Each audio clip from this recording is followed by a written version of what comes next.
for a stat, we're going to be stable, right? And therefore we're not going to have to spend much time or work or energy or effort maintaining our balance. Cool. There are times though in advance, as I mentioned, we want to play with that and put ourselves into a poor position so that we can get some other outcome, right? Really easy to kind of think of it in a freestyle where I'm like doing nose rolls or whatever, but what about within a turn? What are some things you'll do? How, just even within a turn, can anyone think of something we do all the time that puts ourselves out of a strong position to get an outcome? You shift fore and aft. Totally, right? Kind of the end of the turn, we'll often cheat a little bit to the back to get that little bit of extra bend in the tail to give us a little bit of snap across the fall line, right? So there we are putting ourselves into a less than ideal position, but there's a reason for it. There's an outcome we're looking for. And the important part is, once that happens, I need to be strong. I need to be good. What's the word? Strong enough, competent enough that I can return to a good position and allow me to be stable on my board. Okay? Right on. So thinking of stability, let's hop on the lift. We'll get off to the right this time. We'll start moving across. What are some things that you're going to do to a rider to help to become more stable on their board? We've seen them ride and they are just struggling to stand upright most of the time. So on the lift, just think of some things that will help that. What are some tactics or exercises to help improve stability? Okay? Let's roll. Let's roll. I want to say that.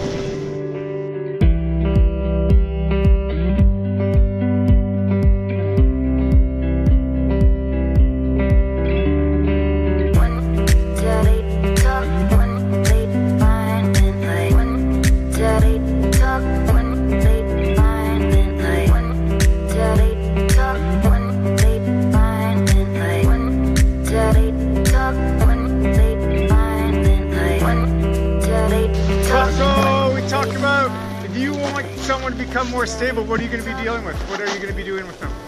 What are you going to be working on? Cowboy knees. Cowboy knees, and why? What's that going to do? Centered and balanced positions. Totally. Right, position, right? So you kind of tied that in at the beginning. To become more stable, we're really talking about your position on the board, right?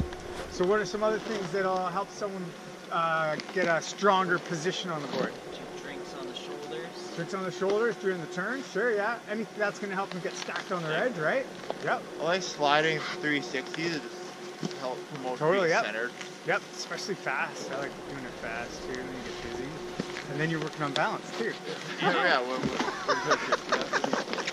Yeah, cool. So does that make sense with stability? Right? Cool, let's start talking about balance. So the more stable we are, the less work we need to do maintaining balance, right? Balance is very, I think of it, it's a verb. That's a big word for a lot of snowboarders I know, but it's an action. It's something you do, right? We're constantly doing something. We're balancing. Cool, so balancing. So the goal, Cassie has spent a lot of time developing a way of turning that will keep us as stable as possible so that we have to spend as less energy keeping our balance. Does that make sense? Cool.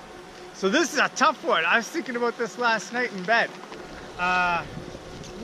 It's a hard thing to teach someone to have better balance, right?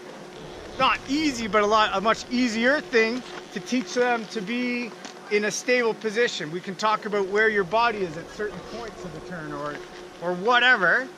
We can work on the position on your board, which will help stability, but it's really tough to teach someone to get better balance. It is. Recommend core exercises? Sure. It's true, right? So here, let's do a run back down to the Southern Comfort. And on the way, here's my challenge for you.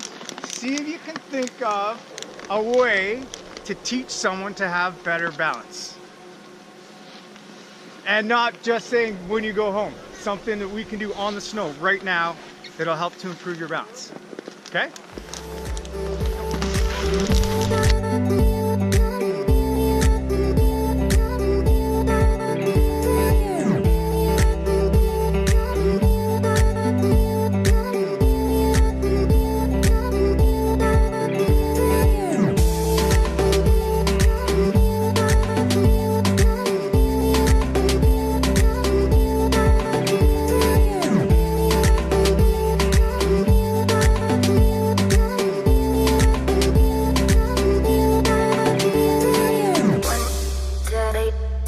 when they find midnight. When they talk when they find midnight. When they talk when they find midnight. When they talk when they find midnight. When they talk when they find midnight. When they talk when they find midnight. I like the sugar a little. Yeah. The bottom just kind of floats. It's like Ontario powder. The only way we get that floaty too is The conditions are just spectacular. They're good. All right, cool. So on the way down, you get out of balance. So you get out of position. You need to maintain some balance before, so to allow you to get back into a stronger position. Let's just say someone wanted to work on getting better balance. What are some things? What do you think? Any ideas? Lower center of gravity. So yes, that will work. That's changing their position though, and getting them to be more stable. You see the kind of the tough part of it, right? Yeah. I think it comes through experience. They have to be able to feel what balance is and what it's not. Yep. And so yeah, I think you just have to get to the truth that challenge their balance. They can learn that themselves. So I don't think you can tell like how not to tip over when they're standing. Yep. Like the other day. So, and really, there's a ton of stuff. Jesse, you mentioned tell them to go work on their core. That really is great advice, right? Because you're going to be able to develop balance a lot more efficiently off the snow. It's just it's something I want to say something you have or you don't. That's not entirely true because you can develop it, right? You can develop anything. See if that pushes us to develop some balance on our board. Follow what I mean? Could you use terrain too? Oh, absolutely, yeah. Some shitty terrain and Totally. Traversing through bumps, right? Spectacular. So I remember the first time you made me do this, I hated it. Stop and hop like on your heel Ah. on a steep pitch. Any time on our snowboard when we're strapped in and just balancing on one edge. There, you even said it right there. We're trying to balance on one edge. So hockey stop hops are going to totally work on balance. Yes, really good one. Cool. Let's hop on the left. We'll get off to the right. Is it? We had a great question on the left. And the question was, really just to sum it up, what about the planes of balance? Wasn't that a thing? Everyone remember that? So it has changed this year. It changed the subcomponents of position and balance. At one time were the different planes of balance. Okay? Are they still relevant? Absolutely. Okay? And where would they fall in? When if we were talking about position. Right? I can talk about position on one of those planes. Does that make sense? Yeah, it could fall into stability. So even as we're riding, look at each other, whatever we're thinking of. If we're talking about balance, have a look at each other and go, wow, are you balanced right now? Yeah, you are. Not, but why? How can I tell you're balanced? Other than the fact that your face isn't on the ground, right? Because you're not really moving, okay? Let's go around the corner and on that pitch towards just before Dr. Doug, let's try, I really like the hockey stop, sorry, what do we call it? The stop and hop. Let's try that because here's what I want to kind of really talk about. We talked about stability really relates to the planes of balance, which is confusing, but whatever. It is. It's the different planes that our body can move on to be in a position. What about balance? What parts of our body do we really use to help maintain balance? Okay? I use my arm. Sure. Totally, but that's a good answer. I don't want to though.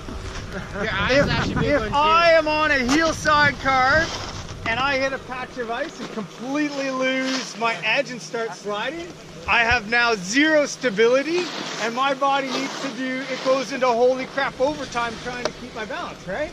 So what do? Oh yeah, my arms are gonna get involved. Big time, right? So there's one part of our body that we can use.